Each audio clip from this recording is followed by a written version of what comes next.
মুসলিম বিশ্বের যে কোনো বিপদে প্রতিরোধের মশাল হাতে এগিয়ে আসা ইরান এবার পাশে দাঁড়িয়েছে বিপদে পড়া গ্লোবাল সমুদ্র ফ্লোটিলার গাজাবাসীর জন্য ত্রাণ সামগ্রী বহনকারী নবহরে। গ্লোবাল সমুদ্র ফ্লোটিলায় ইসরায়েলি হানার বিরুদ্ধে আবারও ফুঁসে উঠেছে ইরান। আন্তর্জাতিক এই নৌবহরে হামলা নিয়ে সরকারের আকস্মিক তীব্র নিন্দা জানিয়েছে দেশটির পররাষ্ট্র মন্ত্রণালয়। বৃহস্পতিবার এক বিবৃতিতে মুখপাত্র ইসমাইল বাঘাই বলেন, এই নৃশংসতা আন্তর্জাতিক আইনের স্পষ্ট লঙ্ঘন এবং সন্ত্রাসবাদী কর্মকাণ্ড।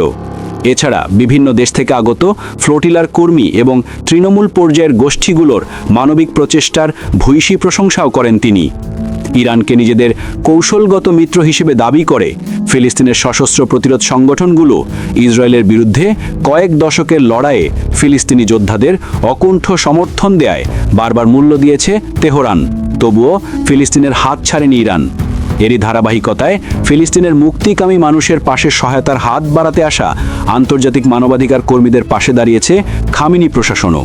পরে এই ঘটনায় বিশ্বজুড়ে বইছে সমালোচনার ঝড়। থেমে নেই মুসলিম বিশ্বের অন্যতম শক্তি ইরানের প্রতিবাদ। ইসরায়েলের আগ্রাসী পদক্ষেপের কঠোর নিন্দা জানিয়েছে দেশটি। একে সন্ত্রাসবাদের সঙ্গে তুলনা করে এই হামলার জন্য অপরাধীদের জবাবদিহির আহ্বান জানিয়েছে দেশটির পররাষ্ট্র মন্ত্রণালয়। একই সঙ্গে এই ঘটনায় তুরস্ক, স্পেন, ইতালি, জার্মানি, গ্রিস সহ বহু দেশে শুরু হয়েছে ব্যাপক বিক্ষোভ।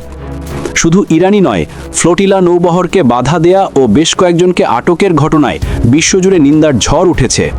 এই ঘটনাকে সন্ত্রাসী কর্মকাণ্ড হিসেবে আখ্যা দিয়েছে তুরস্ক। ব্রিটিশ লেবার পার্টির সাবেক নেতা এবং বর্তমান ইয়োর পার্টির প্রধান জেরেমি করবিন এটিকে আন্তর্জাতিক আইনের লঙ্ঘন বলে উল্লেখ করেছেন।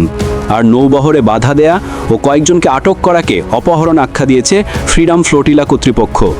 তাদের তথ্য মতে এই অভিযানে অংশ নেয় 40টিরও বেশি বেসামরিক নৌযান, যেখানে প্রায় 500 জন যাত্রী আছেন। তাদের মধ্যে রয়েছেন বিভিন্ন দেশের আইন প্রণেতা ও মানবাধিকার কর্মী। অন্যদিকে গাজামুখী ত্রাণবহরে আটকে দেয় ব্যাপক বিক্ষোভ হয়েছে ইতালিতে।